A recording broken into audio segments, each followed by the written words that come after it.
El filósofo y escritor romano Séneca, en sus cartas a Lucilio, sentenció que la mayoría fluctúa miserablemente entre el miedo a la muerte y las penas de la vida, sin querer vivir ni saber morir. La muerte es temida por la gran mayoría y por esa razón muchos soportarían incluso ser esclavizados con tal de no perder la vida. Así afirmó Eurípides, que hombre que está libre del miedo a la muerte es esclavo. Es evidente que aquel que no tema en absoluto la muerte no cederá cuando alguien le amenace con matarle, ni sacrificará su dignidad por conservar su vida. Aseguró Séneca que quien aprendió a morir se olvidó de ser esclavo, se sitúa por encima o al menos fuera de toda sujeción. Está claro que quien no le tiene miedo a la muerte o ésta no le perturba es porque no teme perder su vida, lo cual seguramente no considera que sea lo más importante. Y por eso afirma Séneca que todo aquel que menosprecia su vida es señor de la tuya. O sea, los que no están dispuestos a hacer lo que sea con tal de no perder su vida, tienen poder o predominio sobre aquellos que temen perder la suya. Sentenció Schopenhauer que el amor a la vida en el fondo no es más que el miedo a la muerte. Esto es indudable, el terror que se tiene por la muerte está estrechamente ligado al apego a la vida, específicamente a las cosas materiales y a los placeres. Swami Prabhupada dijo que el apego excesivo hacia las cosas materiales coloca al hombre en una condición confusa de existencia. Y es que en realidad es por esas cosas que la mayoría ama la vida, de suerte que si no pudieran tenerlas, muchos preferirían no vivir, y así se han vuelto esclavos de las cosas y por ende de la vida. Aseguró Cicerón que lo que nos angustia, o más bien nos atormenta, es el separarnos de todos los bienes que hay en la vida. Mira si no sería más justo decir de los males. En efecto, estas cosas que dan placeres temporales son generalmente superficiales, perjudiciales, se vuelven males, puesto que generan dependencia encadenando a la existencia. Sentenció Lao Tse que las personas tienen el amor por la vida demasiado fuerte y por lo tanto mueren muy temprano. Por el contrario, aquel que menosprecia su vida terrenal a causa del bien universal aumenta su valor para Tao. Quien está sometido por las cosas y se rinde a los placeres sensuales y los persigue, evidentemente nunca podrá menospreciar la vida, sobre todo porque estas personas, como dice Aristóteles, identifican bien y felicidad con el placer, y por esta razón aman una vida llena de goces. O sea, para ellos vivir es gozar, y por eso temen morir, y puesto que no desprecian la vida, tampoco podrán despreciar la muerte. Mas dijo Montaigne en su obra Ensayos que resulta que el desprecio de la muerte es uno de los principales logros de la virtud, siendo el medio de dar a nuestra vida una suave tranquilidad, un gusto puro y amable. Es indispensable no temer a nada para poder vivir tranquilos, y quien no teme a la muerte, que es lo más grave que le puede pasar a uno, al acabar con la existencia, no le tiene miedo a nada. Asegura Cicerón que el desprecio de la muerte es un elemento no baladí para liberar al alma del miedo. En realidad, quien teme lo que no se puede evitar, no puede vivir en modo alguno con el ánimo tranquilo. Tener miedo de algo que es inevitable parece absurdo, puesto que es algo que de todas maneras sucederá. Lo lógico sería temer algo que no es seguro, que podría pasar o que no. Peor es que algunos temen a la muerte como si supieran lo que es, de ahí la exhortación de Sócrates. Temer a la muerte no es otra cosa que creer saber lo que no se sabe, pues nadie sabe si la muerte es el mayor bien, pero la temen como si estuvieran seguros de que es el mayor mal.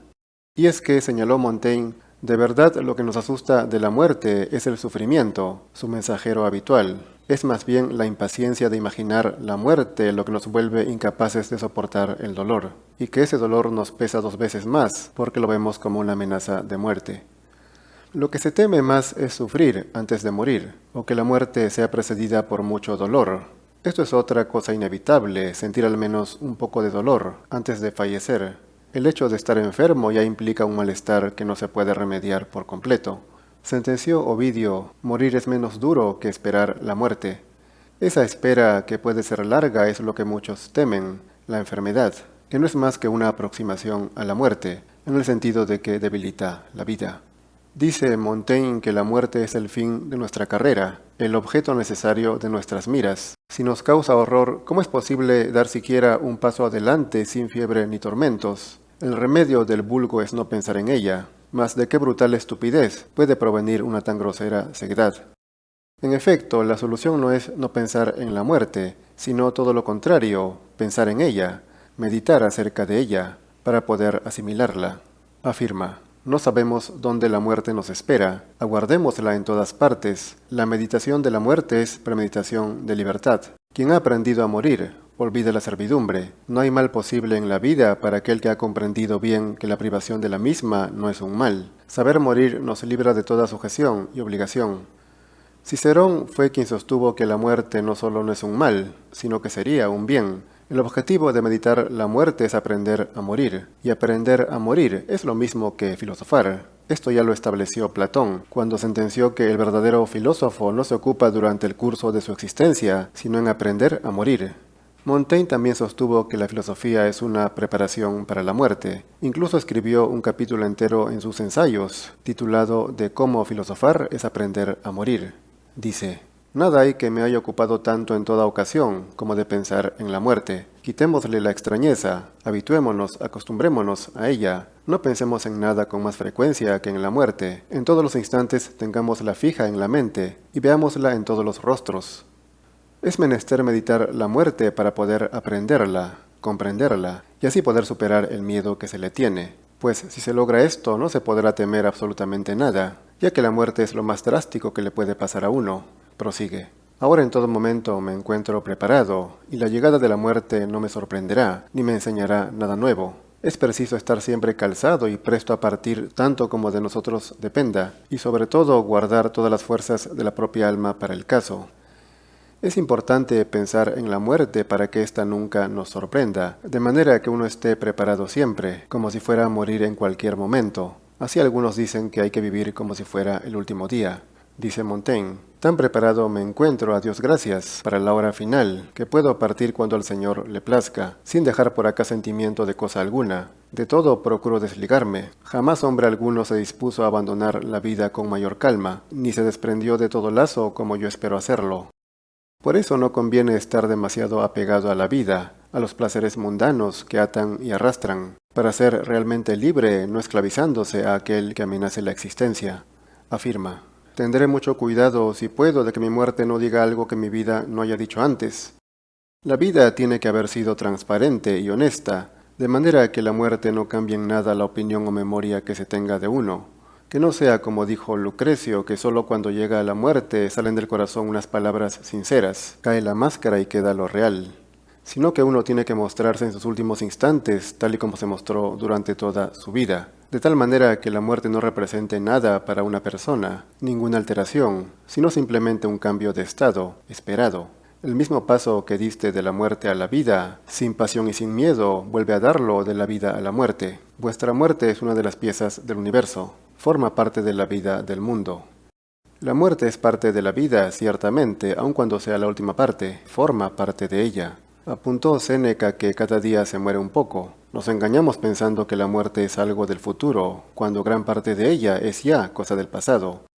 Vivir significa acercarse a la muerte, incluso implicaría morir lentamente, puesto que el cuerpo se debilita con los años hasta que expira. Dice una frase de Borges que la muerte es una vida vivida, la vida es una muerte que viene. Es indisoluble el vínculo entre la vida y la muerte. Dar la bienvenida a la vida es acoger a su vez a la muerte. Lo lógico sería tratar por igual a ambas, no diferente. Asegura Montaigne que la muerte es el origen de otra vida. También lloramos al nacer, también nos costó entrar en esta vida, también nos despojamos al entrar de todos nuestros antiguos velos. Llorar al nacer puede tener muchos significados. Pero llorar antes de morir, o acongojado, querría decir que no se aprendió nada de la vida, y que se sale tal como se entró, que no se aprendió a morir.